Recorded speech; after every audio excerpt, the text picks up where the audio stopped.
Welcome in, ladies and gentlemen, to Brush Beat Digger Football on 1010 KSIR, KSIR.com, and the Eastern Plains Sports Network. Tyler Carmen alongside John Beltran from Sterling, Colorado, as your Brush Beat Diggers had traveled into Tiger territory to take on the 1-0 in league play Sterling Tigers.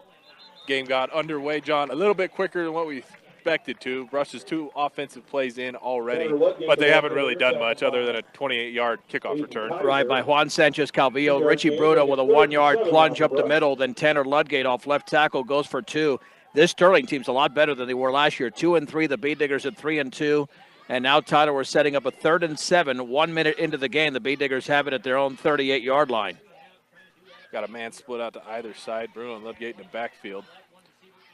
Rico faked the handoff. He's going to bootleg to his left. He's got a lot of green grass down the Brush sideline. One man to beat. He's got Hunter Proctor there throwing a block. No flags thrown. And we came on the air at the perfect time, John, as Eric Rico takes it 60 yards. 62 yards officially for Eric Rico. And that bootleg worked so well last week. And they're basically running that bootleg, according to Coach Rosenbrock, based on the way the defense is lining up. And well, they were able to stop Bruno and Ludgate early on their first 2 carries, and they were looking that way on 3rd down, and Eric Rico hid that ball beautifully, and then it was blocked perfectly. I mean, he wasn't even remotely touched. And a great job of Prunter just shielding his body between Rico and the defender so he wouldn't commit an illegal block as Rico's about to attempt the extra point. Snap down, kick is up. I think it squeaked over. Nope. I thought it got over the crossbar. It got over the crossbar, not under. Yep. The one ref almost immediately said no good, and the other one said no, it went through. So it is good. 7-0 is your score. Brush up early, 3 plays in, 10:36 to go in the first. That was a 1 minute and 18 play drive, and it covered 65 yards.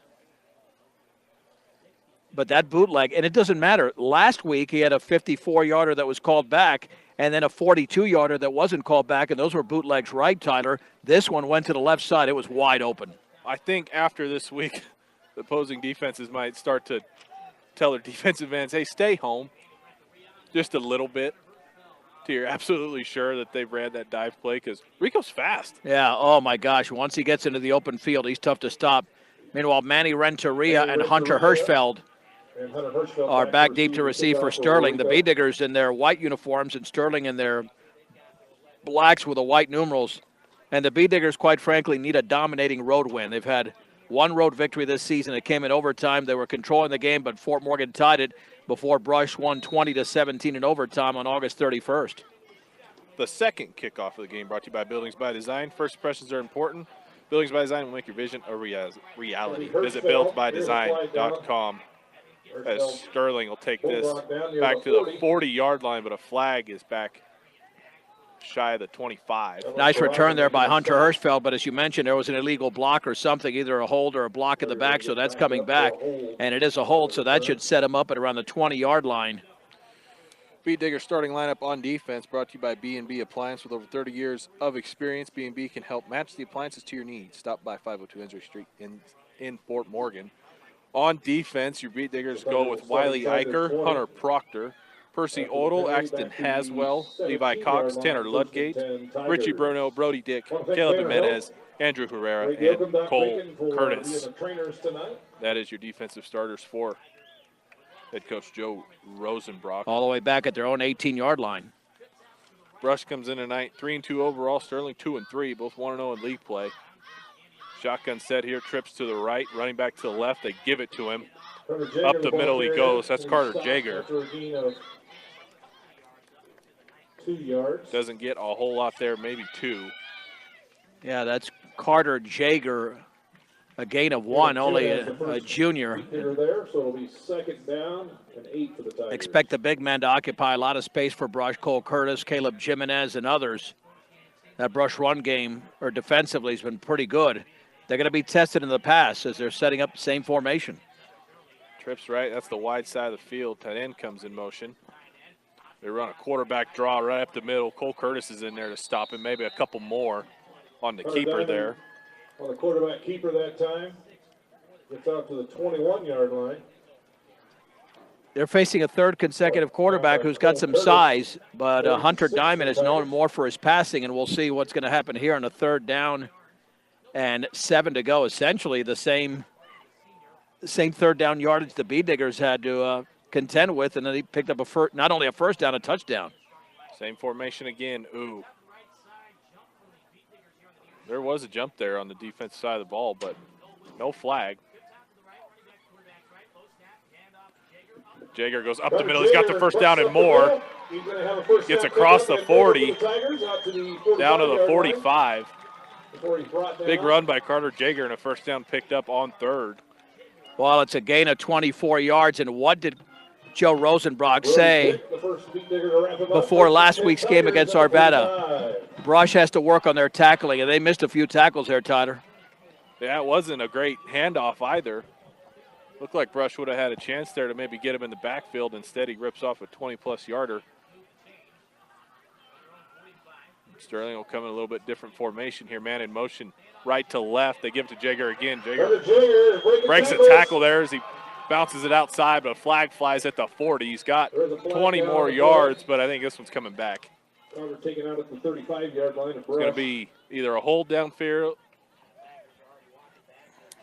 Oh, gosh, I just broke my pen. Son of a gun. Waiting on the flag. I just broke the clip on it. Oh, okay. I thought you had the ink. Okay. Looks like it'll be 1st and 10 again after they march off. Well, they're going to give them 10 yards because it was 1st and 10 at the 45 for the Tigers. Because it was 10 yards downfield, so they've got it at their own 45. So back to the original line of scrimmage, which makes the penalty look worse. Yeah. Because he had the 1st down, Tyler, when the flag was thrown. 8:20 to go in the 1st. Sterling on their first offensive series of the game, down 7-0 already. They go trips left this time. That's the wide side. Tight end in motion right to left. They throw a screen out that way. Parker, that's Gage Parker. He's down the Sterling sideline. Stays in bounds. Shy of the 30-yard line. 1st down is picked up. Out of bounds by Hunter Proctor, but not before picking up a 1st down. Yeah, it's a gain of 20. Percy Odell got turned around.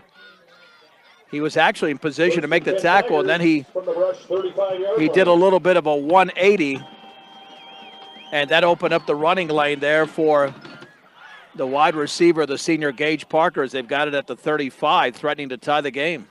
Pretty well blocked there. Same formation, 2 right, 1 left, man in motion.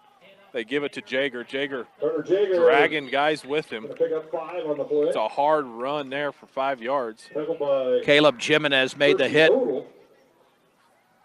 But again, they're starting to control the line of scrimmage, and that's nothing that's familiar to Brush.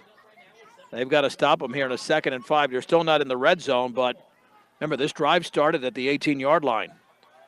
They've overcome a couple penalties. And they've gone 52 yards in a drive so far. I formation here, 2 receivers to the right, 1 to the left. They give it to the fullback up the middle. Fullback dive by Aiden Gandy. Short game. That is Gandy. Andrew Herrera makes the stop. That's a heck of a play by the 6'2", 230-pound sophomore, Andrew Herrera, for only a gain of 1.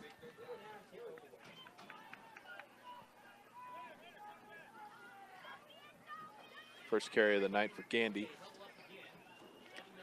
Well, this is 4-down territory. It's 3rd and 4 at the Brush 29. The Bee Diggers leading 7-0 on a 62-yard touchdown run by Eric Rico. Sterling will go I again on 3rd and 4. Diamond under center. Fakes the handoff. He's going to bootleg to the right, being chased by Brody Dick. Brody Dick's going to run him to the sideline. Nearly a sack. I think Diamond's going to dive forward there on the Brush sideline for a yard. I think he's right back to the line of scrimmage. Actually, you know what, Tyler? I think it is a sack. If they've got him back to the 30-yard line, the line of scrimmage was the 29. So it will be a 4th down and 5, and again, they're going to be going for it here. They are. They're going to go shotgun here. Trips left. Brush showing blitz. Sterling tried to hard count him here. Brush staying disciplined.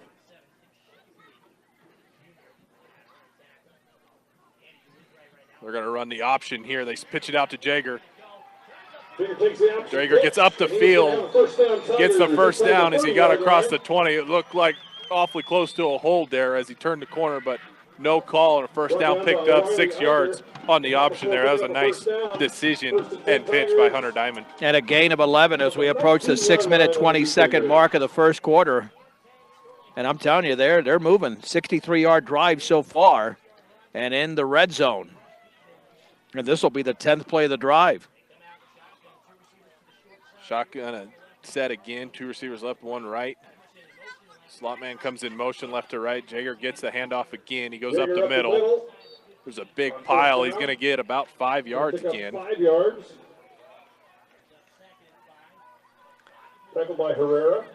They've only thrown 1 pass on this drive. 5 from the 14 for the Tigers. And it went for 20 yards. Other than that, Jaeger's gotten at least 5 yards on every carry. Got a 24-yarder and 11-yarder. Shotgun set again here. They faked the handoff there. Hunter Diamond keeps it. That was almost a fumbled handoff, but he keeps it, and he's dropped in the backfield. Loss of a couple. Tanner Ludgate and about 2 others, including Cole Curtis, made a huge play. You went from a 2nd and 5 to a 3rd and 6 at the 16-yard line. 12th play of the drive coming up. You know, John, I heard about Hunter Diamond throwing the ball, and I thought this was going to be one of those throw it around, a bunch of incompletions, but You mean like last Friday? yeah, yeah. And it was a late start, so I thought, oh gosh, would I get home late? But we're already under 5 minutes in the first, and Sterling's done nothing but run the ball. Low snap. Hunter Diamond's going to roll to the right. He's looking, avoids the sack, but he gets hit hard on the brush sideline. He does go out of bounds, so the clock's going to stop after that play. A gain, maybe. I don't know if he got any yardage. He might have lost yardage. Yep, it's a loss of 2. 13th play of the drive coming up. It'll be another 4th down. This one a little longer, 4th and 9. Yep, a long 8. The ball's at around the 18. They'll go, Sterling will go shotgun here. 2 to the left, tight end to the left, 1 to the right. Direct snap. Going to try tried the screen again to Parker. Thrown just a touch high. Can't roll it in. That was dangerous. Hunter Proctor was lurking right there. That's a 5-minute and 50-second drive that goes for nothing. They do. They turn it over on downs deep in Brush territory, and Brush will take back over with 4:32 to go and a 7-0 lead.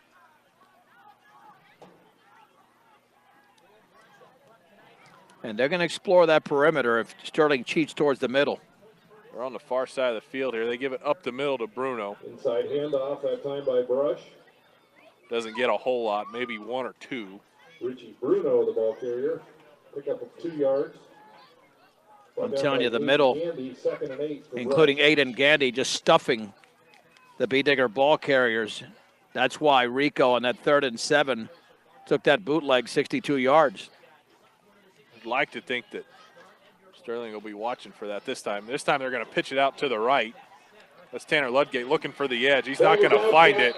He's going to find Carter Jaeger and Gage Parker for a loss of a couple. That's something we've seen now a couple of weeks in a row. Ludgate's got to stop doing that.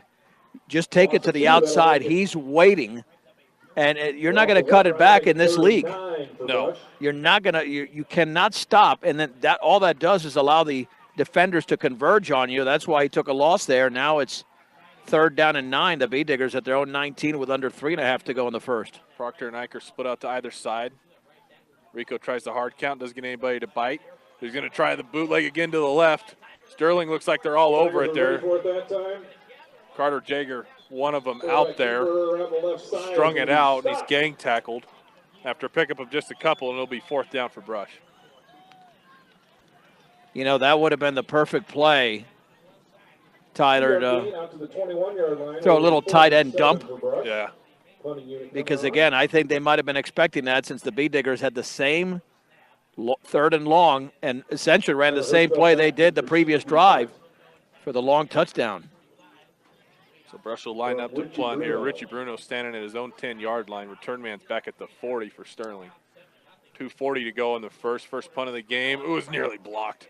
Had a man get in there. It affected Bruno a little bit. It lands on the track on the other side of the Brush sideline. We'll see where they mark this out of bounds. This is not a good punt. I think Sterling's going to start in Brush territory. Oh, they certainly will. In fact, with 2.5 to go in the opening quarter, that punt went for 23 yards. He had a guy breathing down his neck. Somebody for Sterling got through. It'll be at the Brush 43. Sterling will go trips left this time. That is the wide side of the field. Shotgun for Diamond. They're going to run that option again. They pitch it out. Ball's fumbled there. Jager, I think, is going to fall on it. Jager's able to fall on it. It's going to be a loss of 4 That's going to be a yards loss of nearly 5. Second and 14 for the Tigers. Jager, I think, took his eyes off the ball, was looking upfield. There wasn't much there either. No, the Bee Diggers had that contained very nicely around that right end. So they're going to have a passing situation, if not on this play, the next one, unless they pick up big yardage on the ground. Under 2 minutes to go in the first.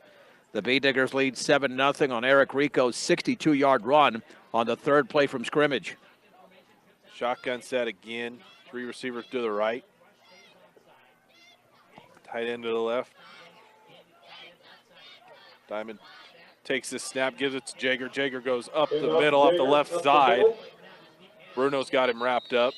The ref's taking a long time to blow the whistle. He wasn't going anywhere. Thinks he about picked up the yardage that he lost. Wraps him up. It's not bad, a gain of 7. 6 yards, so it'll be 3rd and 8 for the Tigers from the 41-yard line. And they're quickly up to the line of scrimmage, wanting to catch the Bee Diggers a little bit off guard. Long 3rd and 8 here. 2 receivers to the right, 1 to the left. Shotgun set. They're going to look to the sideline. Oh, Brush bites on the hard count there. That'll be a cheap 5 yards for Sterling. Diamond's able to get the Brush player to jump over the line of scrimmage. So 3rd and 4 now for Sterling. Brush is a pretty disciplined team, but that hard count, that won't probably be the last time that happens tonight. Now it's 3rd and 3 from the Bee Digger 36, so this makes it a lot easier with that Sterling running game to pick up a first down. Well, they got 2 downs to do it now. Exactly. They'll go I formation. They give it to Gandy up the middle. He is stuffed. He's going to lose a couple yards. Brush kind of brought the house up the middle. Well, you can count them. There were 3 or 4 Bee Diggers, including Brody Dick and Juan Sanchez Calvillo. No gain, as you mentioned. 20 seconds to go. Clock's running. We'll see if Sterling gets this playoff before the end of the first quarter. Yeah, I think they're going to think about this and not rush themselves. So, yep, that's going to be it. That is. That's going to be the end of the first quarter. We'll take a quick timeout. Come back with the second quarter right here on 1010 KSIR, KSIR.com, the Eastern Plains Sports Network. Welcome back into Beat Digger football. Tyler Carmen and John Beltran with you from Sterling as your Beat Diggers hold a 7-0 lead over the Tigers. The Tigers, to start the second quarter, have got a 4th down.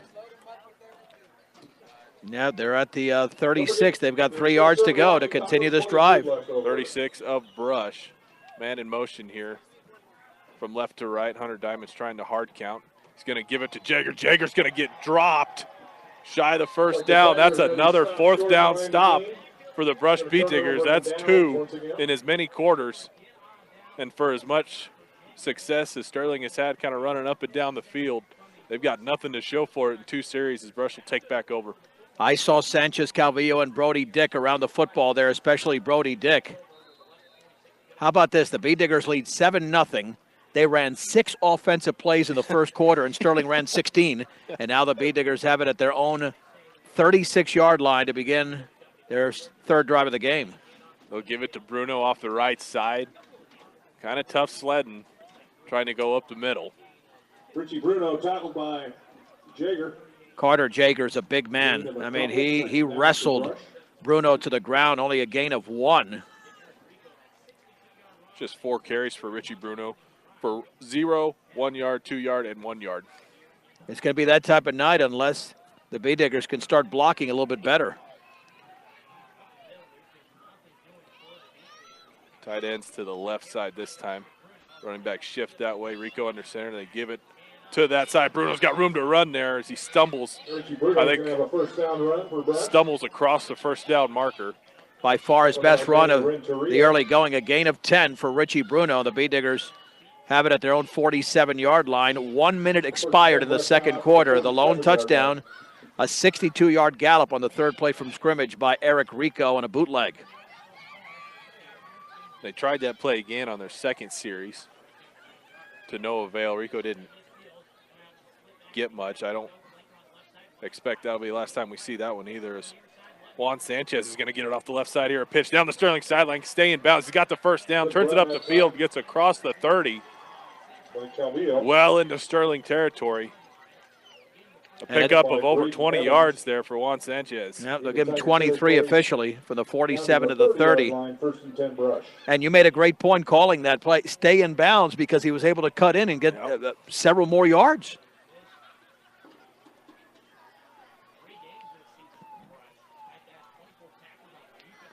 Brush now on first down. Give it to Bruno again. Bruno pushes ahead for 5. Brush finding a little bit more success now. Indy bringing down Richie Bruno. What was impressive about that Sanchez-Calvillo run is that 4-yard pickup. he had to wait to set up some blocks there when he sprinted up the left side, and yet there was no holding, no illegal block, and now the Bee Diggers closing into the red zone, a 2nd and 6 at the 26-yard line of Sterling, and in no hurry whatsoever. Remember last week they were in a hurry, it seemed, but now this offense is a little bit more methodical. It's got an easier rhythm to it. It's not rushed, and as a result, they're holding on to the football. So Richie Bruno's on the sideline. He's taking a breather. Cole Curtis is in the backfield. Juan Sanchez is lead blocker. Curtis gets his first carry of the game. Cole Curtis brought down by Marcus Still. Should be close to a first down. We'll see where they mark it. They're going to mark him 4 yards, so a yard short. Be a yard short of a first down. 3rd and 1 upcoming for the Brush Bee Diggers. Senior Marcus Still made the tackle, but this is a perfect situation for the Bee Diggers with a 3rd down and 1 at the Sterling 21. And again, they're letting time just chew off. In fact, the play clock was down to 3 when they ran the previous play. So 3rd and 1 here. Man in motion goes left to right. It's Percy Odell.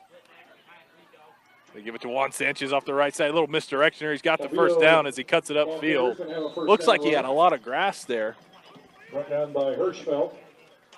Had a lot of grass. I think if he would have bounced it outside, but he turns it up the field, gets the first down. 1st and 10 Brush at the 15-yard line. Gain of 6. And Brush is in the red zone. That's just a well-executed misdirection. And those plays, I mean, it was open there. Yeah. I thought he could have gone more, but 6 yards is solid carry. Yeah, get the first down, hold on to the ball. Couple receivers to the right this time as Rico is going to fake the handoff. He's going to bootleg right. Looks like he had some room there, but it's closed in very quickly as I think he picked up maybe a yard. Yeah, no gain for Eric Rico. Close to a yard, but they're going to almost mark it back at the original line of scrimmage. 2nd down and 10 at the 15. Got really excited there. Saw a lot of green grass, but the right side of that Sterling defense closed the gap in a hurry. Bee Diggers have traveled less than half the football field they've eaten. Close to 4 minutes of game time here. Got a receiver either side this time. Rico under center, 2nd down. Gives it to Bruno up the middle. Bruno's going to plunge ahead for 5, maybe 6 yards. They're going to backtrack him a little bit. It looked like 5 or 6 for the 15 to about the 11, maybe the 12. They give him 4. Bruno, the ball carrier. This will be the 9th play of the drive coming up. After a gain of 4 yards, so 3rd and Almost 6. Down to 7 minutes in the first half. Oh, 4 down territory. Even though Rico could make a field goal from here, Absolutely. This would be about a 29, 28-yard field goal as the ball is just resting inside the 12-yard line in a 3rd and a long 6. Couple receivers to either side. Sterling looks like they're going to plunge up the middle. They give it to Juan Sanchez here off the left side. Spin move, turns it up the field. Oh, he's breaking tackles. Juan Sanchez is going to get into the end zone. That play was dead to rights from the get-go. And Juan Sanchez, with the fancy feet, turns nothing into 6. That was from 12 yards out, and that was 90% Sanchez because that was amazing. Yeah. That play had about like a 5% success rate at the snap. And Juan Sanchez, in his quick feet, gets into the end zone. Just 3 carries for Juan Sanchez, but making his mark here as Eric Rico gets this one way up in the air. All right. All the officials And agree through this the time. uprights. That kick is good. 14-0 is your score. 6:43 to go. Brush Beat Diggers have the lead. 9-play, 64-yard drive in 4 minutes and 51 seconds. Tyler, that's Brush Beat Digger football. That is. Eat That up is. some clock, play some smash mouth. I thought Sterling in the first quarter controlled the line of scrimmage. Again, 16 plays to 6 offensive plays for Brush. So we're not even halfway. We're nearly midway through the second quarter, and the Beat Diggers have run 3 more plays in this quarter already than they did in the entire first quarter, while Sterling has run just a couple. You know, they need, since they scored so quick on their opening drive, they probably needed a drive or two to kind of figure out what was going to work and what wasn't. Obviously, that bootleg worked once. But And you wonder if it's going to work again because now Sterling is ready for it. They've been ready for it with the next 2 attempts Brush made at it. So we had a quick hitter for the Beat Diggers, and then that excellent run by Juan Sanchez Calvillo. By the way, we'll have that one up there on YouTube a little bit later on because, Tyler, that was impressive. Yeah. You're going to want to see it. Yep. The Brush Score brought to you by Equitable Savings and Loan. Borrow locally from people you know. Equitable has been providing personal bankers to help you through all the steps. Stop by one of 10 locations across the plains or visit equitable-savings.com. Brush set to kick it back north to south. 6:43 to go, second quarter. Little squib kick here. Falls at the 30-yard line. That's number 12 for the Sterling Tigers. Caleb Garcia, the sophomore, picks it up, gets it back almost to the 50-yard line. It's going to be some pretty good starting field position. I don't know if Rico meant to do that. But That can't be a design. I mean, Brush's coverage team has been pretty good this season. yeah, oh yeah. But they just gave him outstanding field position on, well, you said almost a squib, a little pooch. Yeah. I mean, they're only 57 yards away from cutting the lead in half. The Beat Diggers secondary has not been tested except that one time in the short pass, but with Sterling's running game, which might be something they abolish for a little bit because they got stuffed on the last drive. They send a man in motion here. High snap out of the shotgun for Hunter Diamond. He runs the quarterback keeper. Still wonder if there's a whistle. There was no whistle. And Brush Beat Digger has the ball. And Percy I believe that's Levi Cox is going to take it all the way back for it. That's Axton Haswell, Is it Axton Haswell? who He's just running went so fast. 48 yards. He ripped the ball away at the 48-yard line. He was in a big pile, and the Beat Diggers lead 20-0. And that's 2 weeks in a row that we thought a play was nearly stopped. Last week, Ludgate. It was stopped. It was most definitely stopped. He was about 10 yards down the field, and every player on both teams was there. That play wasn't going anywhere except the other way, apparently. Well, Hunter Diamond was the one that was carrying the football, and he either fumbled it or it was I ripped think it away just from got him. ripped away. It just got ripped away, and Axton Haswell ends up with it. And, gosh, once he took off running, there was no stopping him here as Eric Rico puts this one through the uprights again and Brush quickly up 21-0. That was bizarre. Well, because when the ball is normally loose, you at least see one or two bodies on the ground. You see what happens. Yeah. We didn't see what happened. We didn't. Oh my gosh! And let me tell you, Rob Busmente is not happy. Oh, I he is wouldn't be all either. over the official, all over the lead official at the 20-yard line, because it looked like the play was stopped, but there was no whistle blown, and apparently there was no whistle blown because Hunter Diamond did not have possession of the ball, as that pile looked like it was stopping. We don't know. Those refs might have seen something in that pile. That ball might have been bouncing around for 5 yards down the field. I guess we don't know, but that's the kind of the second or third time this game already where the refs have the player doesn't go down, and they've let it play out for quite a while. And it was a gain of 9 yards on the Yeah, play. Yeah, it was almost a first down, and all of a sudden Haswell's sprinting the other way. Wow. Yeah, we're calling it 48 yards, but that's a give and take. But it was definitely near midfield. Now the Beet Diggers with a 21-0 lead, 6:17 to go before halftime. Rico gets a better kickoff this time. It's going to travel all the way down inside the 5-yard line. Return man's going to go basically straight up the field. He's got room to run. Now he's got green grass in front of him. He's got Rico to beat. Rico's going to chase him to the brush sideline. Rico's going to drop him at the 50-yard line along the brush sideline. Good return, but good tackle by our quarterback.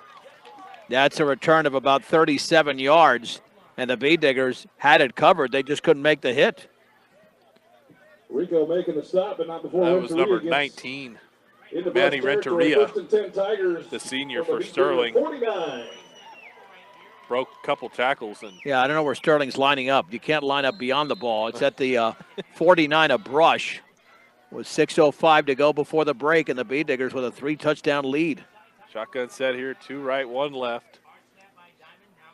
Tight end to the right.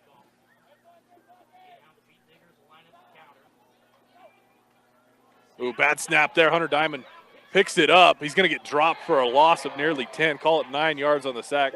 Diamond was just going to pick it up and run for his life. That was Andrew Herrera, who was in the backfield. It would have been a 10-yard loss, but apparently they said it was down at the 43, but it's nonetheless a loss of 8.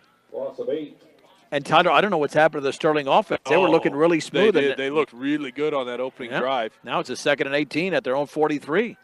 They ended up turning over on downs inside the red zone on that opening drive, and since then it's not been good. I think this is going to be a false start. Nope, the Beet Diggers jumped. You don't. I saw Sanchez Cavillo on that far side. That's not smart football. I'm sorry. It's 2nd down and 18. Don't jump the count. There's no reason. There's no reason to jump the count. As beautiful of a play as Sanchez Calvillo made on the touchdown run, that's what he wants to take back. You don't want to give him 5 yards on a 2nd down and forever. Now it's the 2nd and 13 is still a lot of yardage, but you don't want to jump the count when there's no reason to. Right. 2 right, 1 left. Out of the shotgun set again.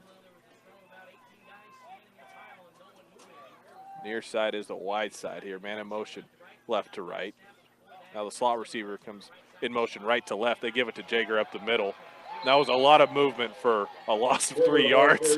Remember that Joe Rosenbrock was the defensive coordinator for a few seasons, including the state runner-up year. So he knows how to make adjustments. And the Beet Diggers have done something in that game. A loss of 2 for Jager. Now it's 4th and about 3rd and 15. Ooh, a bad snap again. Diamond's going to have to run for his life here. He's going to throw it across the middle of the field. Hunter Proctor's right there. He picks it off. Hunter Proctor turns it up the field. Jager's going to tackle him at the original line of scrimmage, right about the 50-yard line. Call it the 51 of Brush. And Hunter Diamond he just was trying to avoid the sack, and he threw it right into Hunter Proctor's arms. Jager and Logan. He was just playing center field there. Yeah. 1st and 10 Brush now. So you're right, Sterling's offense. I don't know if it's their offense or the Brush defense, but after that first drive, Sterling has struggled. Well, it's a combination. The Beet Diggers are tackling better. Well, 2 bad snaps doesn't help you at all. No, and now Brush has the football at their own 48-yard line. 4:25 to go before halftime. I said the 51-yard line, didn't I? If you did, you got away with it because I didn't catch it. I did. Well, you know what? You have seen Canadian football before. Oh, yeah. Okay, Yeah, they've it's got fun. a 51-yard It's fun to line. Oh, watch. it's great. And they got a 25-yard end zone. Yeah, it's fun to watch. I love it. Yep. So Brush takes back over just inside their own territory here. Tanner Ludgate gets a couple yards. He'll be just shy of the 50-yard line. Victor Estrada making the stop. Well, it's at midfield, 2nd and 8. By the time the Beet Diggers run their next play with his 3-touchdown lead, will be under 4 minutes to go before halftime. We're just past the top of the hour. This is 1010 KSIR. Brush, Fort Morgan, Weldona. We're on the TuneIn app and on KSIR.com as well. The Beet Diggers have a 62-yard touchdown run from Eric Rico, a 12-yarder from Juan Sanchez Calvillo, and then nearly a 50-yard fumble return by Axton Haswell. And look, they're just taking up, and the play clock is down to about 3. They better get the snap off right now. He gets it off. Rico goes up the right side again. I believe that's Tanner Ludgate. That was another one of those misdirections, another one of the counters. The thing with Ludgate is that he likes to follow his blocks. If he would have had an additional block, he could have still been running because once Ludgate gets in the open, he's not slow. He can go a long way very fast. And now the Bee Diggers, I believe, are Sterling going to take a timeout? No, it will be Brush. Their first timeout. 3:08 to go before halftime with a 21-0 lead. And with the way the game started, I expected maybe they would be leading 21-0. Not like this. The way Sterling countered, all of a sudden I said, wow, you know what? This is going to be a nail-biter. And then Brush came up with a big stop on defense. In fact, they've had two stops on defense. Stops, And the Sanchez-Calvillo run is by far not the longest run we've seen this year, but it might be the nicest considering it was a little bit of a dipsy-do with a couple of pirouettes, at least one pirouette inside the 10-yard line that resulted in a touchdown. It was a beautiful run. You guys will see it on YouTube. Go check it out. Yep, I'll have that up at halftime on our KSIR B106 channel here on YouTube. In the meantime, 3:07 to go in the half. Brush has got a 3rd and 7 from the 49 of the Sterling. And if they don't pick it up, they will pin Sterling deep in their own territory as long as they don't get the... They give it up the middle. They don't have to worry about it because Richie Bruno broke free. Oh, my gosh, down to 25, being chased by Parker. He's going to not let him get him.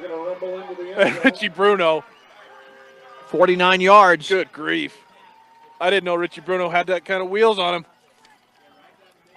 He was almost caught. He was, if you notice, once he got to about the 5-yard line, he was just fighting his rambling. Yes, he was or rumbling, I should say. Fighting for his touchdown life. Gosh, he broke about 2 or 3 tackles in the second level of the Sterling defense and then was gone. Richie Bruno's longest run of the night by far gives Brush a 28-0 lead as Eric Rico puts it through the uprights for the 4th time. Touchdown brought to you by Sydney Regional Medical Center. Don't let an injury keep you out of the game. Check out Sydney Regional Medical Center in Sydney, Nebraska. Learn more at sydneyrmc.com. That was a 3-play, 52-yard drive in 90 seconds. And Richie Bruno, who I don't think we've seen run for more than 15 or 20 yards this year in one carry, just went 49 yards. Yeah. But again, I think you mentioned it to me last week. As if I were a defender, he said, would you want to tackle that guy? For 4 quarters? No. For the first quarter, you might think, oh, I got this. And then the second quarter rolls around and he keeps hitting you. And you're like, man. All right, I'm getting kind of tired of it now. So Richie, there was some wannabe ankle tackles there that Richie Bruno didn't even notice. Yep. What I love about tonight, they've had 4 different players score. That type of balance is very beneficial to a team about to win their 4th game of the season. Yeah, Brush got a chance to put together a nice little win streak here with a win last week. They'll play Weld Central next week, a week from today. He's going to be brought down at the 24-yard line. Oh, they covered that kickoff very, very nicely. Return of about 15 yards. Thatcher Queen and Axton Haswell made the tackle on the return from Renteria, but instead of going into Brush territory, this time only at his own 24 with 2:49 to go before halftime. There was no way you or I thought this could even come close to resembling a running clock, and yet they're only 12 points away. Yeah, and all the Sterling center and quarterback did for that whole Brush possession was work on their shotgun snap here. It's a clean one this time. As they set up the screen, here's Gage Parker's got a lot of room to run down the Sterling sideline. He's going to take this screen down the 40, across the 30, still being chased. No one's going to catch him. As Parker's going to put Sterling on the board. 76 yards on the pass to Gage Parker, set up beautifully. A little screen out to the left, and just like that, Sterling is on the board with 2:35 to go before halftime on that one-play drive. Goodness gracious. So Hunter Diamond, after a couple of incompletions and an interception, comes back, throws a nice screen pass there. They let about 3 or 4 Brush Beat Diggers just blow through the line, and offensive lineman got down Caleb Garcia drills the that field, kick through to some the blocks uprights. as the extra point is more than good. The That Tigers thing on the board, 28-7 traveled now. an awful long ways for an extra 2:35 point. left in the first. Well, the one thing that Sterling did very nicely there, they simplified the offense by just throwing a short pass and allowing a great athlete like Gage Parker to make a move. That's all he did. He made one move towards the middle and then utilized the right sideline in front of the Sterling bench. And there were two B-diggers in pursuit, but he was just too fast. And quite frankly, Tyler, the B-diggers did not have the angle. And this is a game of angles. And once they lost that angle, Parker was gone. So we've had 3 huge plays in this game, 2 by the B-diggers and now 1 by Sterling. But the B-diggers still lead 28-7, and hopefully this will be the final possession of the opening half with, again, just over 2.5 minutes to go before halftime. That's twice now that screen pass has worked. They've tried it one other time before, and it was just a little high for Caleb Parker. Garcia set to kick off. But he had room to run on that incompletion, too, so Brush will have to shore that up.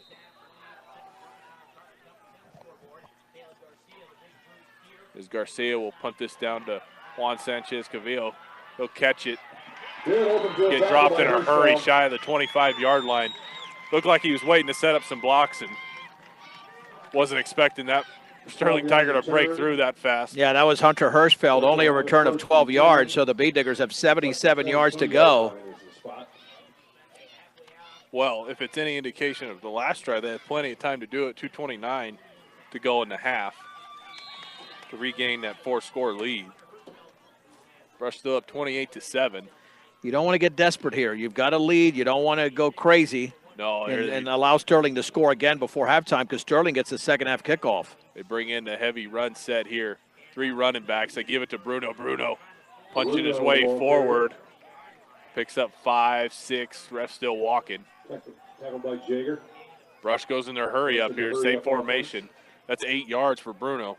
That was 9th carry of the game. Brush goes hurry up just like they did last week. Turn around, they run the same play. They'll stop the clock. That's a first down. Forward progress. One stop that time. Whistle was blown. They do indeed. They stop the clock. They should move the chains. Gain of 3 to the 34. The B-diggers have 2 timeouts remaining. Clock is moving under 2 minutes to go in the opening half. Same formation here. 2 tight ends to the left, 3 running backs behind Rico under center. Turn around, give it to Bruno once again. Bruno gets thumped. Gonna be stopped for a short gain Falls that time. forward. Pick up of 2, maybe 3. 1:43 to go. Clock running in this Logan second Gray quarter. makes the stop for the Tigers. 2nd and 7 now for Brush. Yeah, just take your time. I mean, if they don't score, no big deal. You've got a hefty lead. No, and they really don't have to go that far with Rico's leg. If they 2 timeouts, minute 20. I wouldn't mind watching him try a field goal here as they'll give it to Bruno off the left side here. He's going to be stopped short of the first down. I think Brush is going to burn a timeout. Bruno carries They once will. again. That'll be a gain of about 6. Well, close to 7, but it's third down in inches. Braden Evans. I mean, that's right at the stick. I wonder, why wouldn't they measure that, Tyler? If you look at the nose of the football, I mean, if that's not a first down. Looks awfully close. It's right there. So it's really 3rd and inches. Brush timeout brought to you by Northeastern. Whether you're a traditional or non-traditional student looking for an associate degree or a specialized certificate, visit njc.edu. The B-diggers for years had that tight end dump. This would be a perfect situation. 3rd and inches. Yeah. You just stick in the gut of the running back, a little play action, and a tight end dump over the middle to a Brody Dick or Hunter Proctor's not a tight end, but something like that. You could isolate one of your athletes and pick up big yardage on one of those quick throws. Nothing. Well, if it falls incomplete, Too deep. it's 4th and inches. You can still That's pick it up. That's exactly why you want to run that type of play. Yep. Up 28-7 within 1 minute and 10 seconds to go in the opening half. The Brush softball team lost to Eaton today 16-0 in 3 innings, but Eaton has been untouchable all year as the B-diggers will head into the regional semifinals 1 week from Saturday at a time and site to be determined. You sick of Eaton being in this league yet? Oh, gosh. 3-time defending state champions.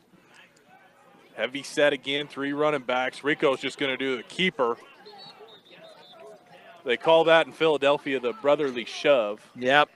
And it always works with Jalen Hurts. That's a gain. I think he picked up 3 yards. Yep, and a first down. right at the 47, quickly up to the line of scrimmage. Clock's going to tick under a By minute Kaiser. as Rico's going to throw it out to Tanner Ludgate off the right side.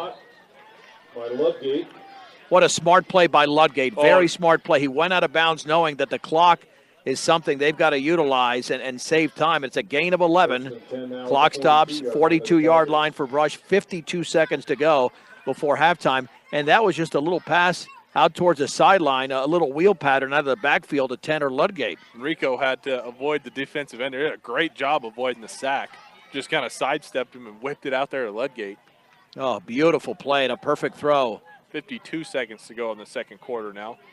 Brush back to their two receiver set. They're both on the right side here. Rico's going to fake it. He's going to go across the middle. Oh, no, I'm sorry. Throws it to the comebacker along the Brush sideline to Hunter Proctor. I didn't even see Hunter Proctor over there. Well, That's why I didn't think that ball was No, going that's that Brody way. Dick. Is it? Yep, it's Brody Dick, It is Brody 49. And check that out. That's a gain of 19 to the 23. And another dart thrown by Eric Rico. Yeah, that was Brody Dick, and he goes out of bounds. I didn't even see him over there, partially because his white jersey just kind of blended in with his teammates on the sideline. That was a great play call there. That was perfectly executed by Rico. Oh, my gosh, he is He's having a masterful game. tonight. He's having a game. He'll give it to Juan Sanchez here. Sanchez turned it up the middle. Calvillo, the ball carrier. Sanchez will get down shy of the 10-yard line in the red zone. 36 seconds to go. Pickup of Handled by Kaiser. 9 for Juan Sanchez. Yeah, they just threw it into the ground, a little spike there. The ball to stop So it'll be the clock. third So down it'll and be short. Third and yard. less than a yard. 28 seconds left. So 28 seconds to go. Brush still has a timeout left. This started at their own 23-yard line. But what's impressive about this, yeah, they've thrown a couple of passes here, and that's been important. But again, they are not running an offense that's all herky-jerky. Just keep it No. nice It's and been really good. nice and rhythmic, yeah. It's fun to watch. Oh, I mean, it's really disciplined. It's clean. And Well- Sterling just doesn't, I mean, they don't have really any answer right now. Yep, 3rd and 1 at the 13. 28 seconds to go before halftime. Up 28-7 is Brush. Ike will come in motion right to left. Rico will give it to Bruno off the right side. Bruno's got the first down. He's sniffing the end zone. He gets down inside the 5. First down's picked up. It's a gain of 7 right up to the line of scrimmage is Brush. First and goal to go from the 4. Rico. Sterling tried to jump the count. Uh-oh, now we got some Hopefully pushing this and shoving. Hopefully this is not against Brush and it's against both teams or Sterling, because that would change everything for the Bee Diggers, because right now, even if they had to kick a field goal, it'd be a 22-yarder. But Sterling got in there pretty quick. I think they knew that Brush was going to spike it. Now, did the Bee Diggers do something to commit a penalty? Because that's after the play. It should be a 2nd down and goal. Oh, I hope it's not a 2nd and goal for the 20, because the ball's at the 5-yard line. If this is against Brush, they're going to have to throw the football. Personal foul against the Bee Brush. Diggers and against Sterling. Okay. All right, offsetting. Fouls on That's both okay. teams. It'll offset, so they'll leave it where it is, just inside the 5. I say you still run the ball here. It's Oh, 22 yeah. seconds to go. Oh, give it to Bruno and let him get his second score of the night. This is much more his style, inside the 5 rather than Second and inside the goal from 50. 4-yard line. This will be the 11th play of the drive that started at the 23, and they've only chewed up 2 minutes and 7 seconds, but you've got 22 seconds remaining before the break. And still got a timeout left. And they're on the board. They're listing that football at the 4. So at the 4-yard line, Bruno's already scored from 49 yards out. It would make sense that number 44 would score from 4. You would think. You would think. Let's see. He's in that backfield with Sanchez Calvillo. They give it to Cavillo off the left side. He's looking for the edge. They're going to stop him short of the goal line. He's going to be down at the 1-yard line, and Brush will burn a timeout with 15 seconds. It's their last time out, but that's huge because of the gain of 3. And it's nice to have Calvillo back, because with him, Bruno, Ludgate, Cole Curtis, and Eric Rico, Oh, you man. got 5 guys that can really run the football well. Bruno Yeah, had 3 touchdowns last week, by the way, and is about to score his second if they give it to him with a ball just outside the 1. Well, with as good as that little quarterback sneak worked the first time, I'll try that again. Of course, it's third down, so if you don't get it, you got to hurry up. So you're out of timeouts and you can't spike it. Yeah, and I wouldn't allow Rico to quarterback sneak it. It's too far away. I just give it to Bruno. You have a running start. Yeah. All you need is the blocking there, and you don't need much blocking because Richie Bruno is the type of running back who's a blocker as well when he has the ball. Yeah. Very, very rarely does he lose yards. He's at least getting back to the line of scrimmage at the very least. This is big. The B-Diggers could counter Sterling's 76-yard touchdown run and catch catch and run, I should say, by Gage Parker with a touchdown on a 77-yard drive. They'll mark the football again just outside the 1. And you mentioned it. This is important because Sterling will receive the second half kickoff. So Brush comes in with the heavy set. Tanner Ludgate will come in motion right to left. Turn around. Give it to Bruno. Bruno got tripped up. It's going to be 4th and goal. So it's going to be 4th and goal as the clock is running 8 seconds on the clock, down to 4. You better get it off right now. 3, 2, Rico. Oh, you don't want to spike it. That was 4th down. You don't spike it.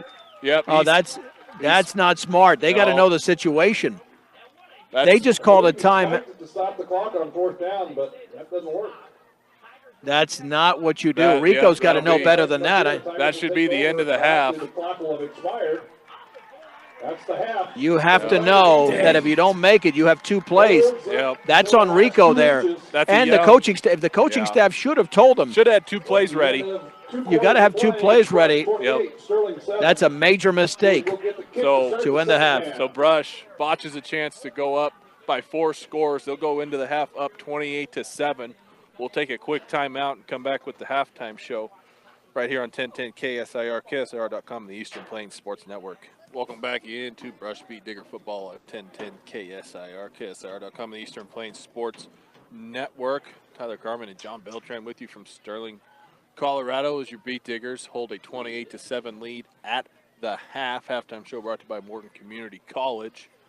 Brush looking to add on to this winning streak that they're on. I don't know, can you call one game a winning streak? I'm going to go ahead and do it. Well, they have won 2 in a row after they lost the opener to Wiggins. Then they beat Fort Morgan. And was Fort Morgan? They lost to Rifle, and then they beat Arvada last week. So they are on a 1-game. Right. But I think they've had a 2-game winning streak. Who they now? Why am I going brain dead here? They beat Morgan, Fort Morgan and then Yuma. They had back-to-back. Yes. Well, but there was a bye week in between. That's what threw me off. Oh, yeah, bye week, and then a loss to Rifle. So this would be their second victory in less than a week if they can just hang on 28-7 as we go to the third quarter, and the B-Diggers will kick off. Sterling did defer in the beginning as Eric Rico set to kick it to the north. It's a good high kick. This ball travels down just shy of the 5-yard line. Different return man for Sterling as he tries to cut it upfield. He breaks tackles. He stumbles. Breaking tackles, making moves. He's going to be out. The B-Diggers had coverage yet, but Hunter Hirschfeld was able to scoot away and get all the way to about the 38-yard line. Still a pretty good field position. The 1st and 10 Sterling for their own 38 to start the second half. We've had 2 turnovers in this game. They've been a major difference because one was a touchdown, the other one set up a touchdown. Yeah, that touchdown from Axton Haswell was kind of the game changer to put Brush up 21-0 as Sterling comes out and trips right. It's the wide side of the field, shotgun set. Jaeger to the right of Diamond. They give it to Jaeger. Jaeger goes off the left side there, breaking through, breaks a tackle. Scott Hunter Proctor left to bring him down. Jaeger gets all the way down to the Brush 30. Well, they got to stop tackling the football. They were trying to tackle the football near midfield. Instead, it's a gain of 31 yards for Carter Jaeger on the first offensive play in the second half. 1st and 10 Tigers from the 31. Trips right again. This is how Sterling started off the first half as well. Some big runs from Carter Jaeger, who's an absolute horse to try and bring down. Diamond will keep it up the middle this time. Jaeger through the hole that time. Less doing there. Pick up maybe a couple. Richie Bruno and Andrew Herrera Grabbing Diamond around the ankles for only a gain of 2. Pick up a 2, make it 2nd and 8. Two right, one left, split out this time. They've already got the ball at the Brush 29. B-Diggers need to come up with a play. If not, it's going to be a 28-14 game, and certainly a much more competitive one. Diamond fakes it this time. He's looking left. Gage Throws the out route to Parker. on the Parker receiving end of that pass. going to from pick up Diamond. maybe 7. He's going to be shy of the first down. Catches the ball, steps out of bounds. It'll be 3rd down About for a yard Sterling. shy. So 3rd and 1 for Sterling. It's a well-run pattern, that down and out. They give it to Jager here. Jager dives forward Jager for with the a nice first. effort. Looked like he was going to be stopped for a loss. Was able to fight through and dive to the 20-yard line. 1st and 10 Tigers. Jager picks up maybe 2 there, but it was enough.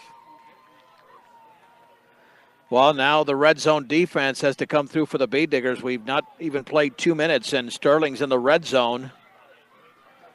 But Brush does have a 3-touchdown lead. 2 receivers to the wide side. Tight end will go in motion to that side. Brush showing like they're going to bring the house here with Juan Sanchez and Richie Bruno. They give it to Jager. Jager's going to be bottled Jager getting the up. ball once again. Pick up of He'll a be brought down couple. after Give him being 3. 4. It's a nice hit by Calvillo and Percy Odell at the Percy Odell 16. making a stop. 2nd and 6 for Sterling. But they'll take that every time. They will take that every time, and they're moving the ball quickly. They've only chewed up just over 2 minutes of game time. Brush had 2 big 4th down stops there in the first half. One of them inside the red zone on that opening Sterling drive. As Sterling was trying to tie it up after Eric Rico took it 62 yards for the first Quarterback score keeper of to the be game. Hunter Diamond, no no doing gain there. that time. Herrera's having a big game. He made another play right at the line of scrimmage. He's just powering his way through. Calvillo making the stop, so 3rd down. And now it's 3rd down and 6 at the 16, 4-down territory once again for Sterling. Shotgun set again.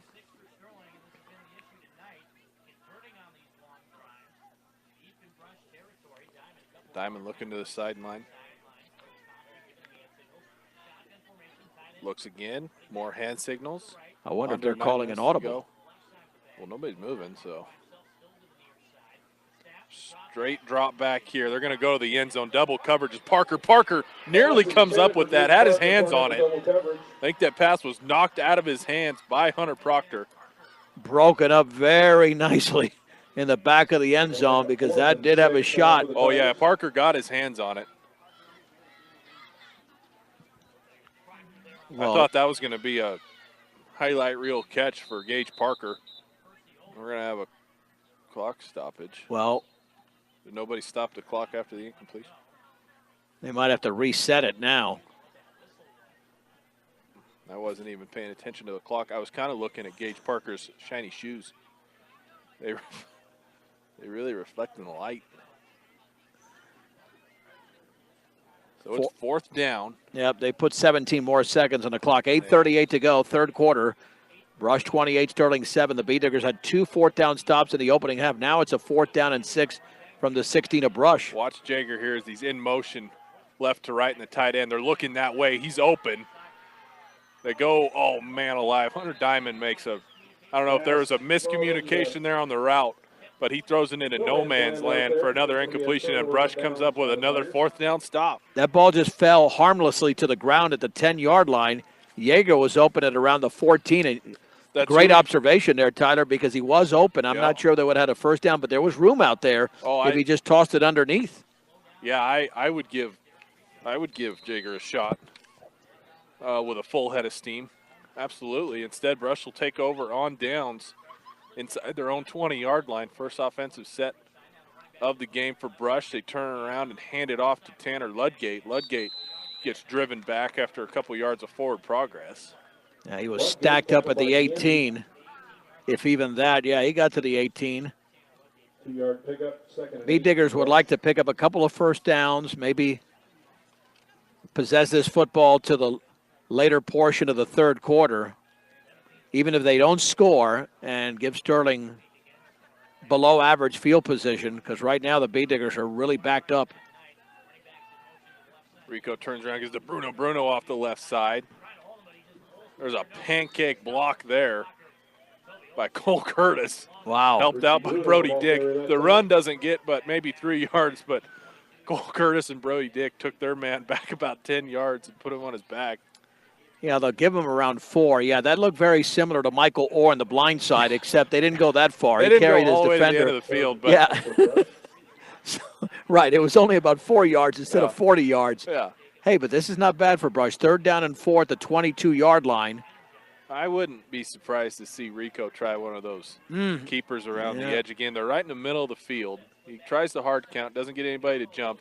He does keep it. He goes off the left side. He's got to bounce it outside. He's in trouble, but he finds a gap down the Brush sideline. First down picked up down to the 40, almost to the 40. I think he stepped out shy of it.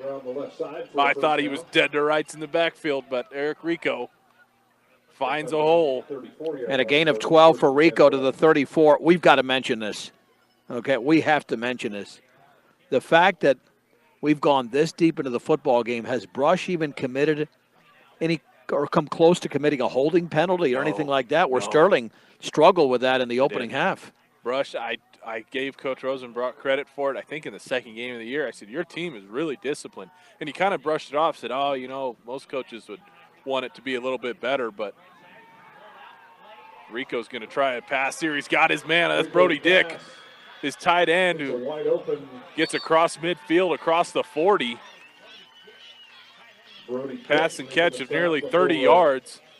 Yeah, they'll give him 29 yards to Brody Dick. And this passing, all these crossing patterns, are working beautifully. Eric Rico's 3 for 3 on the night for 60 yards. Well, I have no idea why the clock's not restarting. It should. Now it does. There he goes.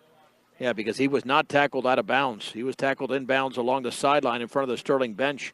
Gosh, he was wide open. Wasn't a Sterling Tiger within a country mile of him. As Brush will go back to Bruno here. Maybe a yard picked up. Well, you know what? He dove ahead for 2. He finished with 3 yards on that carry. You're right. It was 1 yard when he was contacted, but he kind of like. Well, he's got to be every bit of 6 feet tall, so when he falls forward. Yeah, you're right.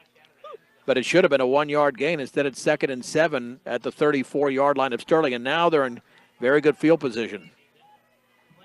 Ooh, they're going to try the pitch, this time to Levi Cox on the left side. He's got green grass, but good tackle there out on the perimeter. Levi Cox is the ball carrier.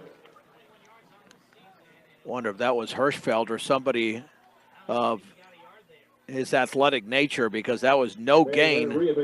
No, Renteria, who's another return man with Hirschfeld. Well, it's 3rd and 7, just inside the 34 of Sterling. But nonetheless, they've done something important here. They've chewed up over 3 minutes. We're towards the second half of the third quarter. Two receivers to the right side here. They give it to Juan Sanchez Calvillo. He's looking for the edge. He turns it up the field, tries to break a tackle, gets across the 30. This is going to be an interesting 4th down. Yep. I don't know if they trust Rico to No. It's too long. It will be from right to left. 3. Down to the 30-yard line where it'll be 4th and 3 for Brush. So the ball sits right at the 30-yard line. A gain of 4 by Sanchez Calvillo. I don't know. You think 37's too far for Rico? It'd be 47. Or 40. Oh, I'm sorry. It'd be 47, and it's not a straightaway kick. Yeah, You'd have to go from right to left. He's got a leg. He does have a leg. But if it was 37, I'm with you. Yeah. See, I called it a 51-yard line. They tried the jet sweep. Carter Jager read it perfectly. A loss of 5 on the play, or close to 5 on a 4th down and 3, and the Bee Diggers are back on defense, and both defenses have stopped the opposing offenses on 4th down, backed up in the opposing team's territory, and now that was a great play by Carter Jager, and he had to make it, because if he didn't, Juan Sanchez is standing in the end zone right now. Yeah, he was the only guy out there. Nobody past number 34, but there didn't need to be, apparently. At their own 35-yard line. So Diamond's going to try this screen pass again to Parker. Parker's going to have to turn around, try to get back to his own sideline. Picks up maybe 6 yards there on the screen pass. Gain of 6 on the play. I'm telling you, at some point, the Bee Diggers are going to read that and jump the route, Second and 4 for Sterling. because they've run that 3 times. And they're quickly up to the line of scrimmage. 2nd down and 4 for the 41. Hand off to Jager up the middle. Jager Ron breaking Jager tackles. running hard through the middle. Another 6 or 7 yards for Jager and a first down. First down pickup for the Tigers. Yeah, the tackle was made by Percy Odell, but not before a gain of 7. And Jaeger, Odell making the stop. he's got to be close to 100 yards the way he's running this game, because he had that 31-yard Yes, run. he is close. He had 50 at the half, so he's close. They give it to him again. Nope. Diamond keeps it on the fake. It's a good fake. Diamond picks up the first down the Sterling sideline across the 30. Steps out at about the 25-yard line. The read option read perfectly. That was Odell again, who ushered him out of bounds, but not before a gain of 26 yards for Hunter Diamond. Best carry of the night for number 1. Under 4 minutes to go.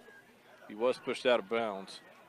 First down here. Diamond's going to look to throw again. He's looking left, that comebacker to Parker, who breaks the tackle. Breaks the Hunter Proctor tackle. Well, close to the first down again. The problem with Hunter went too high there. Hunter Proctor went just too high, gain of 12. They're moving. Sterling threatening again. This is where it stalled on the last drive. Jager gets the ball carrier. The ball one more time. Bruno. Picked up a couple. Short gain that time. Just one. Cole Curtis got him around the ankles, and Richie Bruno cleaned it up. But this is a no-huddle offense under 3.5 to go, third quarter. Brush leads 28-7. 2 receivers right, 1 left.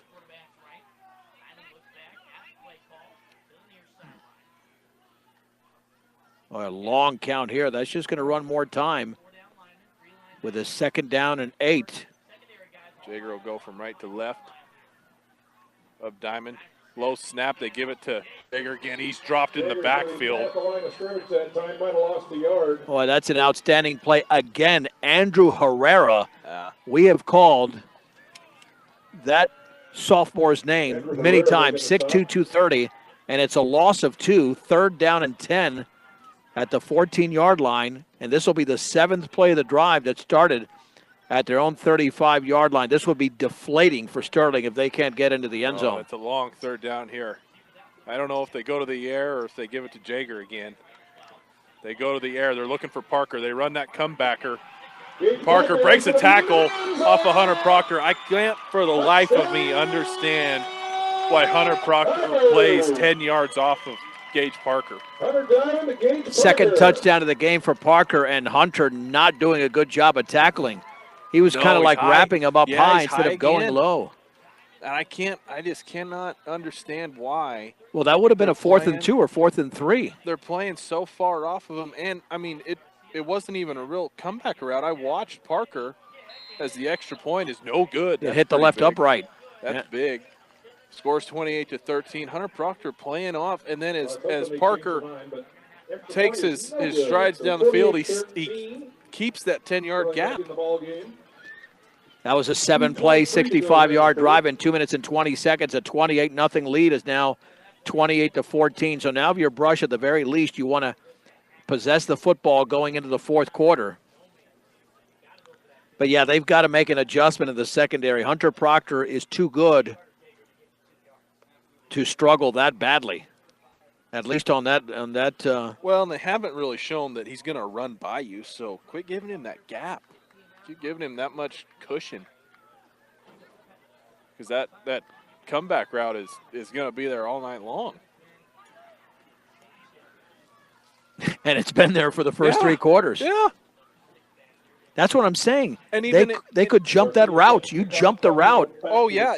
So even when they run that screen, why are you 10 yards off? Yeah, you can't especially in a 3rd and 10. You can't run that screen when the corner's sitting right there. Sterling kicks this down to Axton Haswell. He catches about the 20, goes upfield, gets to the 30-yard line. Brush will have okay starting field position tackled by to start in the 3rd quarter. 2:16 to go, up 28-13. The offense has not fallen flat, but they haven't scored in a while. So you want a sustained drive. They had a little bit of a sustained drive in their previous possession. with 2:16 to go in the third, and Brush leading Sterling 28-14. But you want the dominance that you established in that second quarter to come right back. I'm not saying to get away from what they're good at, but Eric Rico's been really good with the ball in his hands, whether it's running it or throwing it. I wouldn't mind seeing a little more of that as Bruno will start this drive off. After a 2-yard gain. We got a Sterling Tiger down, I believe. Banner Health trainers head out onto the field. Well, there's no doubt that Bruno, despite the fact he was hit, delivered some significant punishment. Even though it was just a gain of 2, that's our first injury of the game. And now the Sterling Tiger getting up quickly. That is Aiden Gandy. He's big in the middle of that Sterling defense. Able to walk off.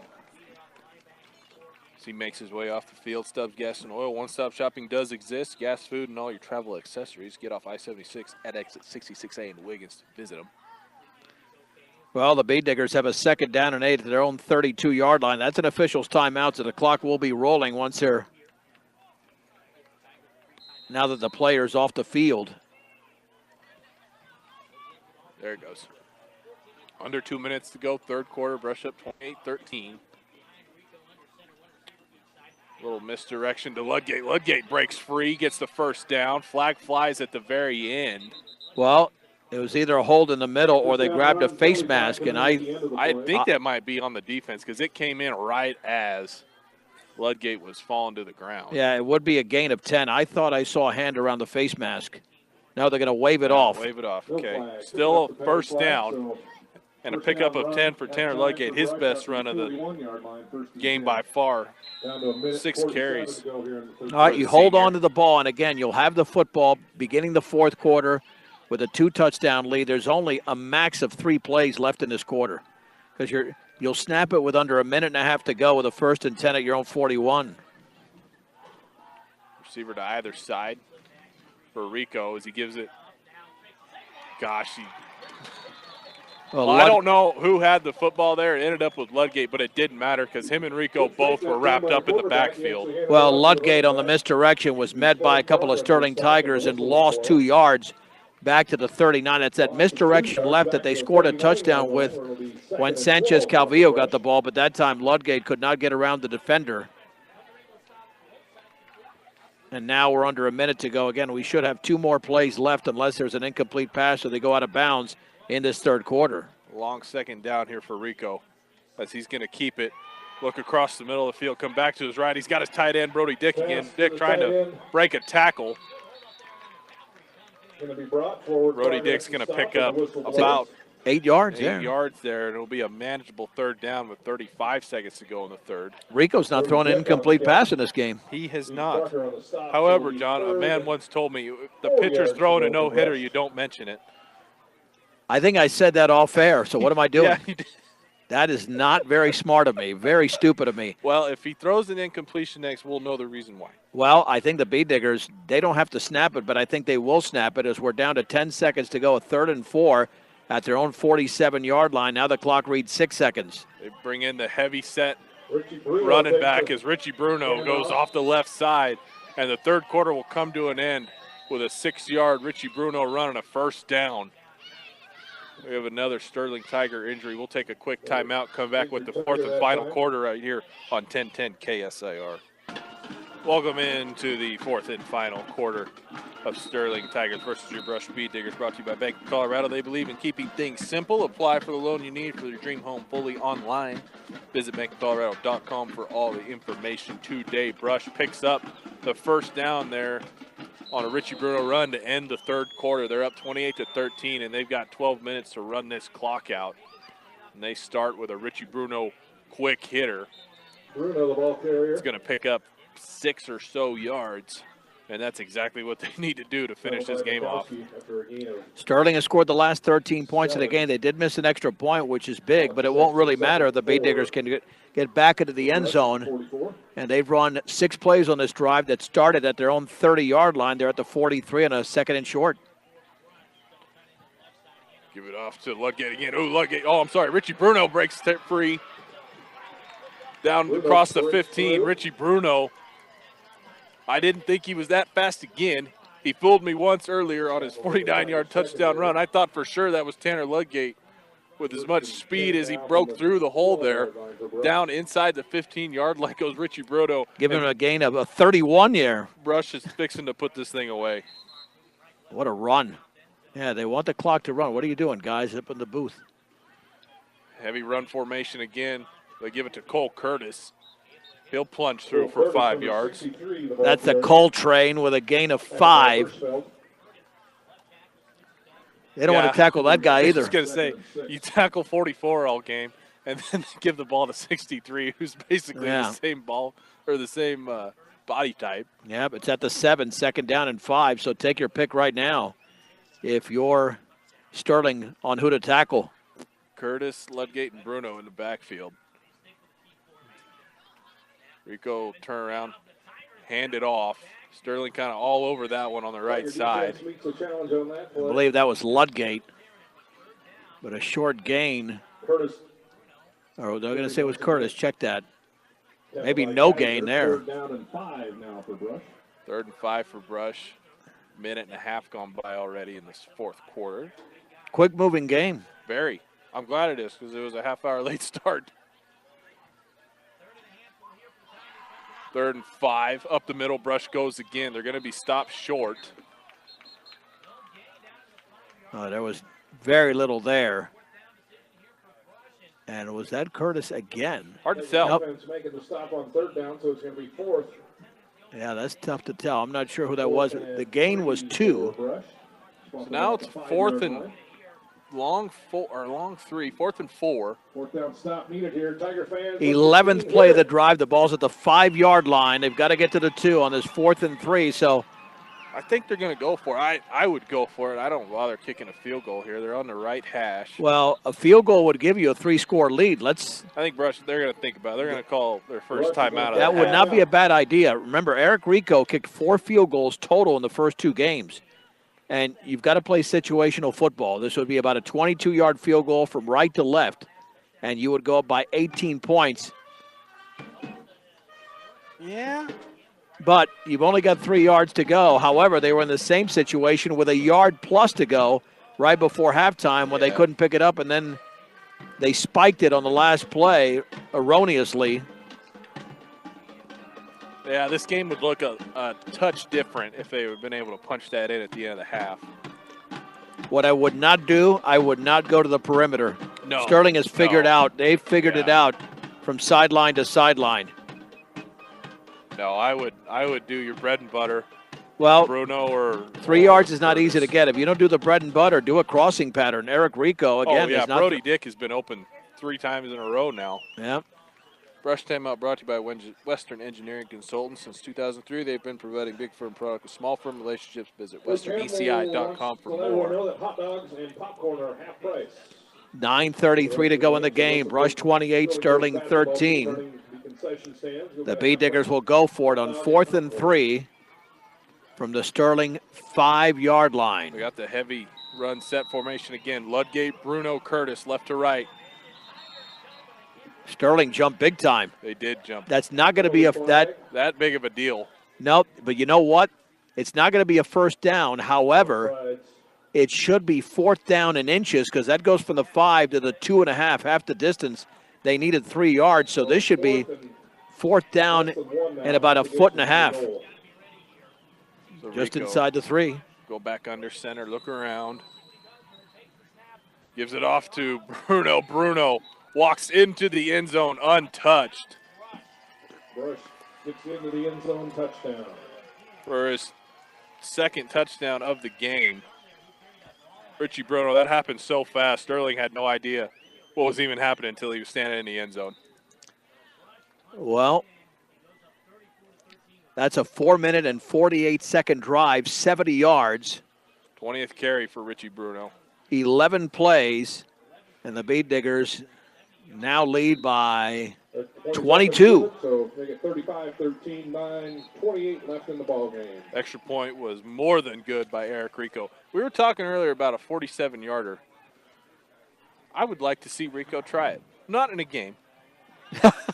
But unless it's for the win? Oh, yeah. That would be Can you very imagine? exciting. Oh, God. I mean, I have seen, and since I started my first year at Brush football was '98, and I think there's been 2 dramatic field goals. One against Florence in the opening round of the 2009 playoffs. Brush won that game 10-7. They were a 12 seed. They won at the 5 seed. And then, prior to that, in 2004, Brush was down to Yuma 21-0 at halftime, and Rafael Munoz kicked a 25-yard field goal in overtime. Those are the only 2 that I remember off the top of my head because Brush usually scores touchdowns. Well, that's the idea. Right. I mean, but Eric Rico, he's got the leg. He's got a leg. Got a great leg. I mean, that one from his extra point spot traveled clear to the track. I mean, that was a long kick. Kickoff travels down to the 5. Renteria is going to go straight up the middle. Pretty good return there of 25-plus yards. He gets across the 30, maybe at the 31 is where they'll mark him down. 9:24 to go. Sterling will take back over. Clock is against him now. Dylan Crow makes the tackle for Brush on the kickoff. First and 10. Look at him to go to the air. At the 32-yard line. Dylan Krob, a sophomore, made the hit on special teams. Sterling is 68 yards away, but they're down 35-13 with 9:24 to go in the game. 2 receivers to the right, 1 to the left. Jager's going to come in motion. Comes back in motion left to right on the sweep. That's a misdirection and a counter, and the Beat Diggers ate up Jager for a loss. Oh, man, Bruno and a couple of others were there. That's a beautiful defensive play, and that's Andrew Herrera again, Tyler. I don't know. Carter Jager, he's a tough runner. He's got a neck plate. You know? Yeah. What's the last time you saw one of those in high school? They do not want to. Tackle that as they try and go back to that comeback route. And I think coaches listened to me because Hunter Proctor played that perfectly, broke that pass up, gave Parker way less of a cushion. A beautiful play by Proctor. He just wanted to break it up. He didn't go for the interception because he might have had to wrap his body around the receiver. Now 3rd and 11 for Sterling at their own 29. Actually, 3rd and 12. Clock stopped at 8:53. Shotgun set again. Straight drop back for Diamond. He looks to his right this time. Ball is caught. Pass was caught by Mikowski. Looks like he caught it. Not going to be enough for the first down. Mikowski. Well, Levi Cox was in position to make the interception. It looked like he was going to take it to the house is what was going to happen there. Well, now they've got to pick it up here. 4th down and 4. Haswell's getting off the field so the Beat Diggers don't have too many on the field. Sterling at their own 38. And there's the give to Jaeger, and he's going to be held short. Sorry, Tyler, I saw you were putting in the numbers there. A gain of 3, and the Beat Diggers stop him on a 4th and 4. Only picks up 3 yards as he ran right up the gut, and a couple of Beat Diggers made the play.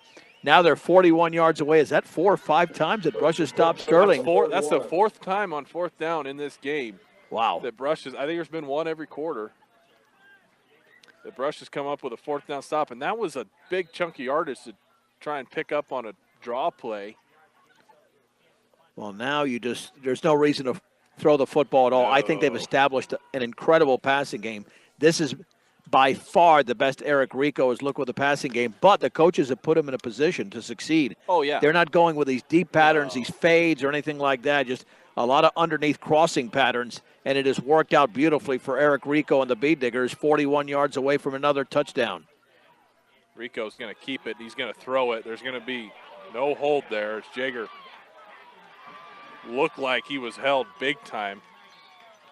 Instead, it's a completion for about 11 or 12 yards to Brody Dick again. Yeah, there is the flag. There is a flag. Yeah, Okay. there's the flag. It is coming back. I was going to say that was very, very obvious. Well, I would just run it from here on out. It was a complete pass because this is not going to be a 1st and 20. This is going to be about a 1st and 25 or 30 because that was way in the backfield. And I am surprised the Beat Diggers went with a passing play. Again, you've passed it very well tonight. You're at the 41. Still no incompletions. No, actually, they're just going to mark it off 10 yards for the line of scrimmage. Oh. So it's a 1st and 20 at their own 49. And the good news is that the clock does continue to run under 8 minutes to go in the game. The Beat Diggers lead the Tigers in Sterling 35-13. Yeah, and that wasn't even a pass play that Coach Rosenbach said, I want to see how this works, because it's worked 3 times already in the game. They're going to do a quarterback keeper this time off the right side. Rico turns it up the field, gets the penalty yards back, and a little bit more. Give him 13. That bootleg, just holding the ball on the right hip and disguising it very well, that time resulted in a gain of 13, a 2nd down and 7 for Brush. 2nd down, 7 yards to go. That quarterback is not slow. My gosh. No. He gets around the edge in a hurry. And he's low to the ground. Yeah. So, I mean, that means you're not tall, but still, I mean, you just scoot through faster. Yeah, that was a nice way to call him short. Well, yeah, you're not, well, he's not easy to spot. Hey, I'm short too, but I'm very slow. Rico will go under center, heavy run set again, 3 running backs. Give it up the middle on 2nd down. It's going to be a very manageable 3rd down with 6:50 to go and a running clock in the 4th quarter. Gain of 3 for Bruno. Up a couple, so it's going to be 3rd and 4. 3rd and 4. By the time the B-Diggers give the football back, we'll be well under the 5-minute mark. But if they pick up 1st downs, they could eat up a good portion of the final 6.5 minutes of the game. Heavy run set again. Juan Sanchez is the running back on the left side here. Look for him. Ludgate will go in motion right to left. They do that pitch out to Cavillo. Cavillo looking for the edge. He turns it up the field instead. Trying to break tackles. He's close to the 30. I think he's going to be just shy. Like he's going to be short of the line of the game. Not a problem. Even better. Now Sterling, we're going to stop the clock. Sterling's got an injury on the field. Well, yeah, they're going to have to stop. Yeah, there's a Sterling player who's down. Still a little slow to get up. Marcus Still. It'll be 4th down and less than a yard to go. Bailey Mechanical, getting your house right. Sorry, getting your house the right temperature is difficult. Call 970-522-0471 and let Bailey Mechanical go to work for you. No, they're just giving away popcorn now, but we're not. I mean, I'm not taking it. I'm not taking that. Off this regular season with 2 home games, another Thursday night matchup. So next week, a week from today, we'll be in Kingsburg. Brush takes on Weld Central. No, that's a home game. Is it a home game? Yep. Oh, that's right, because we went to Kingsburg last year. It's the final home game of the regular season. A week from today, another Thursday game. Then the B-Diggers will play Timnath and University. In reverse order. University on the 20th and then Tinmouth on the 27th, both road games. And Paul Acosta will be with Tyler Carmen for both of those games. The Schwami, the Bills fan, to close out the regular season as the B-Diggers now face a 4th down and less than a yard at the 32 of Sterling. I'd like to see him just try a hard count here. There's a backup in on the line. They turn around, give it to Bruno. Bruno's got plenty of yardage for the 1st down. Nearly inside the red zone. I think he'll be shot right at the 20. Well, he needed 1. He gained 11. Down to the 22, what a night. 22 carries for Richie Bruno. That's the end of my sheet. Right. Let's go back the other way now. Yeah, he's That's a workhorse. Okay. He is a workhorse. Good grief. Ludgate is checking out. Bruno and Cole Curtis and another running back who replaced Ludgate in the backfield. They give it to that other running back. I don't know who he is, but he's pushed back. Forward progress, I think, gives him a couple. I think it's Levi Cox. Yep. Andy and Kaiser making the stop after. Oh, Levi picked up a tough 2 yards. 2 2nd and 8. But the key is Sterling has all 3 timeouts, but It's under 5 minutes to go now. yeah, down by 22. Brush is controlling the line of scrimmage. Heavy run set again. Rico turn around, give it to Bruno. Bruno's going to cut it up the field. He's just headhunting now. Gain of at least 6 if they give him the 13-yard line. They pile up and they blow the whistle once again this time. After a gain of. Well, maybe the 14, 5 yards. Gain of about 4 yards, so bring up 3rd down from the. Rush will jog the play, and Juan Sanchez Cavillo will bring it in. Premier Farm Credit, for over 100 years, they've been providing affordable, reliable, and consistent credit. Visit premieraca.com. Juan Sanchez is the running back on the right. They fake the run here. They're looking to pass. That's dangerous. That pass gets tipped up in the air. That's the first incompletion for Eric Rico. They were looking for Juan Sanchez, who squirted out there. By Jager. I don't really care for that on third down. It's not a real manageable fourth down now. It's fourth and 4. Well, they can certainly. I think they're going to just run the ball here. 3:58 to go. You're up by 22. You're inside the 15. You've got 3 in the backfield. Turn around, give it to Bruno. He's going to bounce around the right side. He's going to get the first down. I hope that ball didn't squirt out. Well, they're stopping the clock. It did. He fumbled. He picks up the first, but loses the ball on the way there. Sterling recovers, and they'll take over deep in their own territory. Give Bruno 6 yards there, 6 yards on the carry. But it does result in a fumble at the very end of the play. And that's too bad because Brush could have run off even more time. Now, luckily, that's their only turnover of the game. And Sterling has 92 yards to go, down by a 35-13 margin. And they're going to throw, and the Bee Diggers hopefully can pick off a pass. Trips right.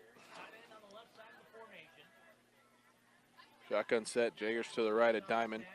They're going to try that screen pass again. They throw it out. It's number 11 this time for Sterling Tigers. He's not going to get near as much as Parker has. He got Sam 5. Emerson.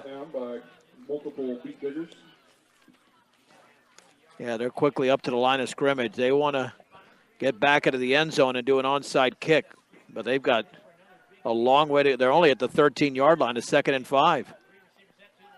Straight drop back for Diamond. He's going to go deep. He's got McCoskey. McCoskey, beautiful diving attempt. Gosh, he had it in his arms. And the impact of the ground not only knocked the wind out of him, but it knocked the ball out too. Man, if Hunter Diamond just takes a touch off of that, McCoskey's probably in the end zone right now. Yeah, he'd have gone for 87 yards. Instead, it's 3rd and 5 with 3:16 to go at their own 13-yard line. That's why you give that 10-yard cushion. I was trashing it earlier, but McCoskey had about 5 yards on the nearest Brush defender. They're going to run this option here to Jager. Jager's going to go around the left side. He gets the edge. Gets the first down. First down pickup for the Tigers. The clock's going to stop at 3:07 as he's pushed out. Gain of 7 there for Carter Jager, and I believe he went out of bounds, so they will not restart until the ball is snapped. To the 21-yard line, 1st and 10 Tigers. 22-point lead for Brush. To the right, 1 to the left, tight end to the right. Jager's going to be to the right of Diamond. They give it to him. Up the middle he goes. Carter Jager continuing to run hard. He's going to have another first down, it looks like. Or close to a first. Gain of 11. The Bee Diggers still have their starters in there, so they got to play some tougher defense because the clock is stopping. So it's going to be 2nd and inches. Oh, it is. Straight drop back for Diamond. He's going to have to roll to his right. He's flushed. He's looking for a man. Just throws it out of bounds. Good job of Cole Curtis chasing down the quarterback. Up here in the booth. The chains never moved. So it was a first down picked up on the last play. Down, we'll bring up 2nd and 10. 10 yards for Jager on that run. 2:50 to go now in the 4th quarter. Brush just trying to finish this game off. Stick around for our post-game show brought to you by Advanced Agri Solutions. Coach Rosenbrock will make his way up here.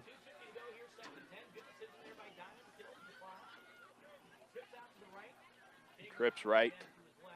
Jager to the left of Diamond. He's going to drop straight back. He's looking straight down the middle. He's going to take off. Diamond escapes the pressure. Short of a first down, but he did pick up about 7. About a 7-yard gain. 8 carries for the quarterback on the night. Tough sledding except for a 26-yard carry. Under 2.5 minutes to go. The Bee Diggers lead Sterling 35-13 on a cool Thursday night in Sterling. It's a beautiful night for football. Oh, there's that jump route right there. John, you called it. I don't know if he was able to pick it off. Yep, Ludgate. He got it. He dove at about the 33, 32-yard line. He cut off Mikowski and picked it off. A diving interception. Second one in the game for Brush. Hunter Proctor had a pick in the first half. And Tyler, that was telegraphed. Oh, yeah. Yeah, Brush finally had enough of that play. Well, 2:16 to go. There's no reason for Sterling to use their timeouts. The Beat Diggers should just run it. And let's get out of here. We'll get Coach Rosenbrock up here and get his thoughts on tonight's victory. Brush will go back to his 2 running back set. Ludgate and Bruno in the backfield. Rico will do the keeper here right up the middle. Pick up maybe a couple down to the 30-yard line. Well, they're going to call the timeouts. Yeah, you got them. Might as well use them. Sterling timeout brought to you by Better Electric. They cover all electric work from residential to commercial to agricultural. Better does matter. Call 970-521-1030. Here's my point. All right. You played enough football tonight. You played enough to know who's going to win. So You played enough to know who's going to win. You just keep these teams healthy. I have seen so many times at football, okay, let's drag it out and somebody gets nicked up. yeah. And it's unnecessary. It's unnecessary. Or you try and get one more possession, and Yeah. that's usually when it's like at practice. Coaches will tell you they go one more play. It's like no. If that was it, that's it. Yeah, I mean, there is no reason to extend the game if you're Sterling yet. The first time out called by Sterling is going to extend the game, and the only way the game will not be extended is if the Bee Diggers pick up a first down, then they run out the clock, or they kneel out the clock as they've got it 2nd and 7 at the Sterling 29. Both teams have exchanged turnovers in the fourth quarter. Rico picked up about 3 on that last keeper. He turns around, gives it to Bruno. Bruno runs hard. All Sterling can do is just push him and hope he goes down as he gets down inside the 15. Well, that should put it away. That was every bit of 10 yards for Richie Bruno. I mean, run, there you go. This timekeeper's a little bit slow up here. It's at the 15. Now, Brush is still not going to take a knee because Sterling's got 2 timeouts. They still might use timeouts. We don't know that. So that's why Brush is going to run their offense. But Eric Rico is going to let the play clock run to inside of 5 seconds. He's waiting for the back judge to start counting it off. Around, give it to Bruno. Bruno on the right side. He pushes forward. He crosses the goal line. That's another Brush Beat Digger touchdown. Brush gets into the end zone. 15 yards for Richie Bruno. That's his 3rd touchdown of the game.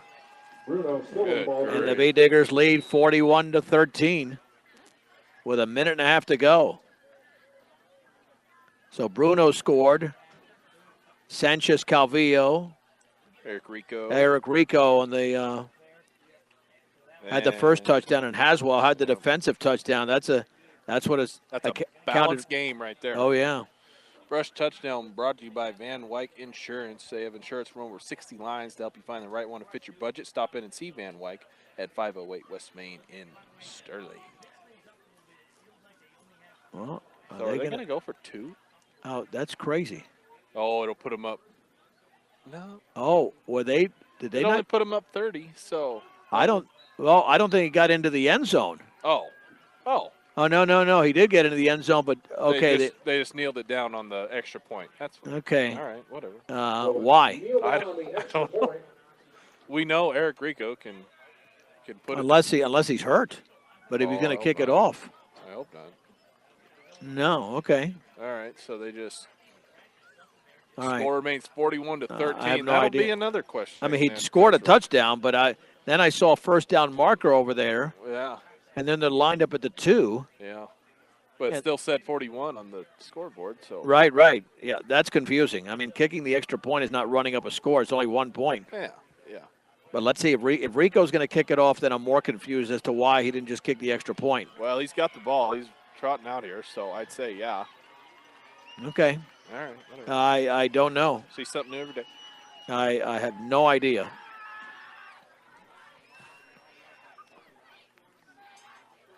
But the Bee Diggers led by a 28-0 score. Now they're back up by 28 for the second time in the game.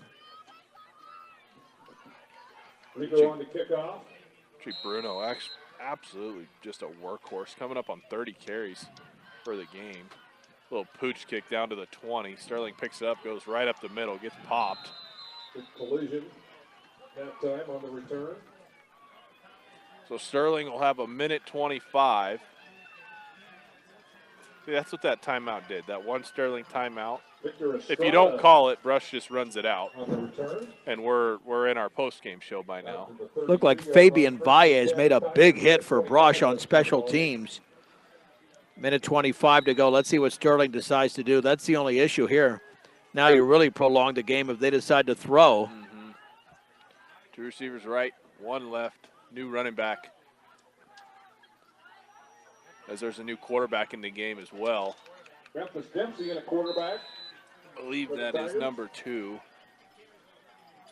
The ball carrier that time. Maybe. Tackled by Erdl.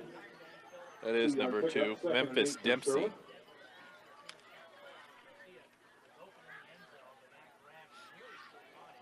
He'll do a quarterback keeper for 3 yards. So we're under a minute. Dempsey will drop straight back. Throws the comebacker. That pass is complete to number 5. First down pickup. Well, it's a gain of about 8 on the pass. Connor Gamilik. Tackled by Levi Cox. And Sterling still has 2 timeouts, even though the Bee Diggers lead 41-13. And they're, guys, run the clock when the official signals to run the clock. What are they waiting for upstairs? No idea. Jet sweep here. Nope. Fake the jet sweep. Dempsey will keep it. Gets across the 50, give him a pick up a 7. Into Brush territory. They're going to go right up to the line of scrimmage, down to 30 seconds to go. 2nd and 4 for the Tigers. Yeah, Bee Diggers want to keep them out of the end zone. Brush better get off the field. If not, they're going to have too many men on the field on a 2nd down and 3. Straight drop back for Dempsey. He's going to go for it all. Ooh. Pass intended for Hirschfeld. Good attempt there. Well, it was a fade pattern up the right sideline and broken up. Hunter Hirschfeld, the intended man. Pass falls incomplete, so clock stops at 14. We'll get to our post game eventually, I promise. Yep, it's 3rd and 3 from the 49 of Brush. 14 seconds to go. Just run the ball. Yeah. Okay, Dempsey's proven he can throw it. He's completed a pass. This stuff makes me laugh sometimes. Like it's going to make a difference. One play does not make a difference. But I bet they'll pass it here. Oh, yeah. Absolutely. Straight drop back. Brush brings the house. It's a screen pass. Ball's incomplete. Pass in and out of the hands of the receiver. Clock will stop again in 8 seconds. Caleb Garcia intended. The Bee Diggers had a 28-0 lead in this game before Sterling came back and scored 2 touchdowns, and then Brush opened it back up with a couple of more touchdowns from Richie Bruno. Big night, as Tyler mentioned, 30 carries in the game and well over 100 yards. And here we go. It'll be a 4th down play for Sterling at the Brush 49, Tyler. Yeah, I'm adding up Richie Bruno. He's at 179 yards, and I'm not even done adding it up yet. There you go. Well, he's close to 200 then. Should be the last play of the game. No. Well, they're going to hand it off, so let's hope that No, they fake the handoff. Dempsey goes up the Dempsey middle. with a nice burst. Ball's out. Sterling falls on it, shy of the 35-yard line. That is the end of the game. Brush will take home the victory, 41-13. We'll take a quick timeout. Come back with your post-game show, brought to you by Advanced Agri Solutions, right here on 1010 KSIR, KSR.com, and Eastern Plains Sports Network. Welcome into the Brush post-game show, brought to you by Advanced Agri Solutions. Get a full plan of seed, food, and water for your field. Now is the time to begin your planning for next year's growing season. Call Dusty or Roxy at 970-571-2024. Your Brush Beet Diggers take home the victory over the Sterling Tigers, 41-13. Running through the stats real quick for the Sterling offense, it was a story of moving the ball up and down the field and not being able to convert on 4th down, as the Brush Beet Diggers had 4 different opportunities where they stuffed them on 4th down and were able to turn the ball over on downs. Carter Jager was the really kind of the lone bright spot on offense for the Sterling Tigers. He goes for 93 yards on 19 carries. Through the air, Hunter Diamond, 8 of 18 for 132 yards and a touchdown. That touchdown was to Gage Parker, a 76-yard screen. Gage Parker has 6 receptions for 120 yards. He also had a quick kind of 12-yard comeback route that he was able to turn into a touchdown, and they missed the extra point. That was the 2 scores for Sterling. On the flip side, for the victorious Brush Beet Diggers, Richie Bruno was an absolute horse. He goes for 26 carries, 205 yards. It's unofficial, but my math's okay. Eric Rico had himself a pretty good game on the ground as well. He has a touchdown on 7 carries and 85 yards. I forgot to mention Richie Bruno, 3 scores on the night. Juan Sanchez Calvillo, 57 yards on 7 carries and a sweet 12-yard touchdown run himself. Cole Curtis, Levi Cox, Tanner Ludgate, they all got in on the running game as well. Eric Rico through the air, 4 for 5, 67 yards. By far his best game, complete game, I would say. Tanner Ludgate and Brody Dick were his intended receivers. Brody Dick, 3 receptions for 56 yards, and your Brush Beet Diggers move to 4-2 overall and 2-0 in league as they look on to take look to take on Weld Central next week in Brush.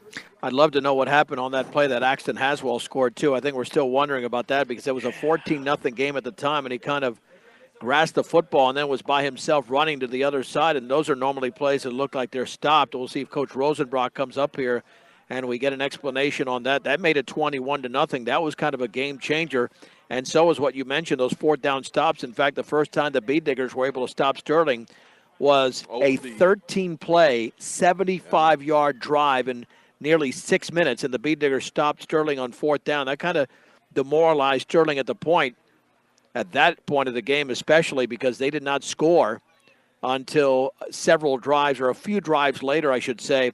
But the thing that was impressive, here comes Coach Rosenbrock. I think he's sprinting across the field. What was impressive about the Beet Diggers, he's still got speed. He's only about 30 years old. What was impressive about the Beet Diggers, and you got a bevy of questions for him, no significant penalties until the 4th quarter, and no turnovers until that Richie Bruno fumble, but a 28-point victory for Brush. And let me give it over to Coach Rosenbrock as Tyler's about to have a conversation with him. Coach, first of all, congratulations. Good win. We'll let you catch your breath. You sprinted across the field, and then you sprinted to the top of the stands here. John was saying these are like a 5A set of stands here. They're huge. They're massive. So great, Coach, great win. There's a couple things that you want to do differently, but I got to talk to you. Richie Bruno went for over 200 yards, I believe, tonight. That's a workhorse, man. There's a reason for that, and that's not – Richie's great running back. He lowers his shoulder when he needs to, gets extra yards, and so his 200 yards probably came from 55 yards after contact or more, but he only had the one long one, and after that it's a lot of the 6, 7, 8. Just lowering the shoulder and playing linebacker as a running back. He's a workhorse. He's a special kid. But like I said, I think the offensive line is just getting better and better and better each week. And we definitely made a mistake there on 3rd and whatever with 5 seconds left.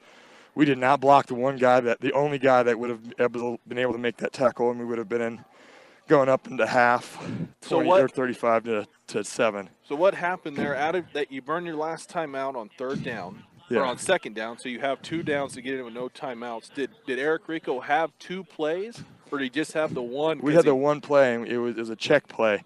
We had one play called, and if he saw this front, we were going to check to something else. So he chose to keep the play that we called in the huddle because we were pretty confident one of the 2 were going to be a touchdown. We just didn't block the one guy that was in the hole, and that's a mistake that you can make in a game like this and learn from because it's a sophomore quarterback. You're right. He won't make that mistake again. And the other one was actually quarterback keep. We said, hey, if you feel confident and there's nobody over the center, and there wasn't anybody over the center, I said, you've got 1 yard to get, and you got Richie Bruno who's going to push for you from behind. then you make that decision. And he must have said, no, I'd rather hand it off to Richie. But we didn't block the guy in the hole that we should have, but he was in the gap that we wanted to run in. So, I mean, our operation there was a little frustrating going into half because even though we drove the field, our 2-minute offense was great, awesome. I mean, we operated very well. We did a couple of those timeouts where we had 2 plays in the huddle, and we're going to get up the line of scrimmage and call them. And we called them, and we executed it. So I'm very happy with that. Something we worked on. We work on it every week, but you get better and better every time you work on it, and we were able to put it into play against Sterling tonight, and so it's just good to see because we're going to need that in the long run somewhere down the line, and it's good to have experience. But there are some things we always need to clean up. I mean, a coach is going to say, man, we could have done this better, that better, but he's hard to complain with a 41-13 win. So, yeah, it's a fun win. Glad to get done with this week. It's a short week. We have another short week next week, but Thursday now, our kids get an extra day of rest, not like a Friday to Thursday. The play that broke it open, did you see anything? You're up 14-0, and Haswell ends up with the ball at about the 45-yard line and just takes it. Could you see what happened there? No, I didn't. I mean, obviously we know what the result is, and I'm happy it is. But if that happened, I'll tell you this: if that happened to us and we were on offense, I'd be pretty mad as a head coach. I think that could have been. Play went forever. I think there was about a 10% chance that was going to go our way, and 90% chance they should have stopped it, and as before momentum was stopped. But you know what? The 10%, sometimes you'll hang your head on that and say, okay, good job. But you got to give credit to Axon. I mean, he's not giving up. The whistle didn't blow. The officials had no clue what the heck when he started throwing down the field. The whistle didn't blow. He's playing with the whistle, and we preach stripping, and we preach creating turnovers this week. And that kid made a turnover. I mean, he was doing everything that we asked him to do, playing with the whistle, getting a turnover, getting to the ball. I mean, good things happen when that stuff happens, and you never know when it's going to happen until it happens. So you got to put yourself in that position every single play. And if you do that, then a great play like that happens. And now Axon's going to have a lot of bragging rights with all of his teammates because any defensive touchdown, I have to wear a costume. I was going to say, I think this is the first time of the year. Well, we had the block punt that I wore a banana costume. So I got a little dinosaur, little air-up costume that I have to wear. Yeah, I'll wear it on Tuesday. That'll be our defensive day. But, yeah, they'll be happy that he did that. So, yeah, excited for the win, excited for Axon to make that play. Was this your quarterbacks, besides the end of the first half there, was this Eric Rico's best game of the year? This is his best managed game. Last week, I mean, he ran like heck, and so that was good confidence, but he managed the game well, and we gave him the freedom to make calls at the line of scrimmage. We said, you have to know what you see, and you got to make this call left and it's really easy, like left or right. That's it, left or right. And he's able to look and say, hey, boom, left. And then it's great to talk to the kid like that after we're on defense. We're talking to him. He's like, well, I didn't call it left because I saw this, this, and this. And we're like, okay, boom. Okay, we know exactly where they're lined up. Now we can call a play that we think can work against that front. So he's maturing as a sophomore, as a quarterback, a manager of the game. Did he have only one incompletion? I don't know. 4 for 5. Yep, 4. And that one incompletion, I'm telling you, it was a wide open touchdown. But the guy doesn't even run up. Like, we ran a passing play for our tight end, and the excuse was it was called incorrectly in the huddle. But I mean, it was a wide open touchdown. We knew it as soon as they walked down to safety. Our tight end is uncovered over the top, and he doesn't go up for a pass. So then our quarterback stuck checking it down to the flats, and that was the incomplete pass. Otherwise, he'd be 5 for 5 with a touchdown. But he did a great job managing the game. Sounds like a nice play to save for next week at home against Central. Yeah, just don't play this over. Like, don't show this to. Don't let Harrison Chisholm over at Weld Central hear this. So you're 2-0 in league. You're going to take on another league foe. What's your chances of going 3-0 in league? Every coach is going to say it's pretty good. Sterling beat them last week, and our kid. Anytime you deal with a big win against another team that had a win against the team that you're about to play, it's easy to overlook your opponent. So easy to overlook your opponent. And I'll tell you this, Sterling, they surprised us. And they came to play. They came to play. That was the first time we had ever been challenged in our run defense. First time all year where they had guys that were blocking our double teaming our guys, and their offensive line was winning the line of scrimmage. And we didn't know what to do, so it was good to see that. So you never know what Weld Central is going to do. It's our senior night, so you love to think that kids are going to come out to play, but there's all the distractions with that. So you cannot overlook any opponent. And regardless of the score, we've still got to get better. We still got to work this play or that play and work on not holding or work on hook blocking, or maybe they line up in a situation where we need a kick block or trap inside. So every game is another chance to get better at one asset of our offense and one or two assets of our defense. And regardless of our opponent, we've got to take it seriously, because it's going to count and it's going to pay off in the playoffs. And we hope that we make the playoffs and we can make a deep run there, because this is a great team, quality team. We're scary with our backfield. Our defense is playing great, and I'm just excited for our kids. Really, it's a great time to be a B-Digger. Absolutely. Right on, Coach. Well, good luck next week. Look forward to seeing you on senior night. And go ahead and say what you finish every Hey, day with. like always, it's a great day to be a V-Digger. Right on. That's your victorious head coach, Joe Rosenbrock. Next week Thanks a from lot. Brush, he'll take on the Weld Central. That'll be a 7 o'clock kickoff right here on 1010 KSIR senior night. That's always fun. 41-13 is your final score from Sterling. John, what do you think? Well, I mean, a few mistakes. That's the whole thing. One penalty that was significant, as I mentioned right before you spoke with Coach Rosenbrock, and that fumble near the end. Other than that, it was a pretty flawless performance. Oh. And he's right. Sterling did come to play, because it was, you don't put together 6-minute drives like they did in the first quarter against quality teams. And even though they came away empty, they showed that they were here to play, but the B-Diggers just had too much. They came up with some critical turnovers, one for a touchdown, the other interception by Proctor resulted in a touchdown, and then Tanner Ludgate with a late interception. That would result in another score for Brush, so the turnovers paid off for the B-Diggers. And one thing is creating turnovers. The other thing is turning those turnovers into points, and Brush did that to perfection tonight. You got to take advantage of those, because very rarely are you going to get fourth down turnovers, or, 4 turnover on downs. So, but Brush did their job. They took advantage of it. They're 2-0 in league. They're setting themselves up very nicely as they'll take on Weld Central University and Timnath to finish out their year. So we'll wrap up. This is your post-game show brought to you by Advanced Agri Solutions. Thank you to everybody who tuned in this evening. Thank you to Rose back at the station doing a wonderful job. Thank you to my partner John for bringing the equipment and setting it up and sitting out on these cold bleachers in Sterling tonight. But it was all worth it. Brush gets a 41-13 win, and I'll take it every night of the week. Absolutely, and we'll be back with you next Thursday when the B-Diggers take on Weld Central. That's the regular season home finale, and if the B-Diggers play well enough over the last 3 games and win these games, you never know. Next Thursday's game might not be the final game of the regular season. They could have a home playoff game. So we will see what happens, but Tyler and I will be with you next Thursday night at 7 o'clock, and thanks to Rose Condis as well. Outstanding job. I'm John Beltran for Tyler Carmen. The B-Diggers defeat Sterling tonight once again in Sterling, 41-13 on 1010 KSIR and the Eastern Plains Sports Network.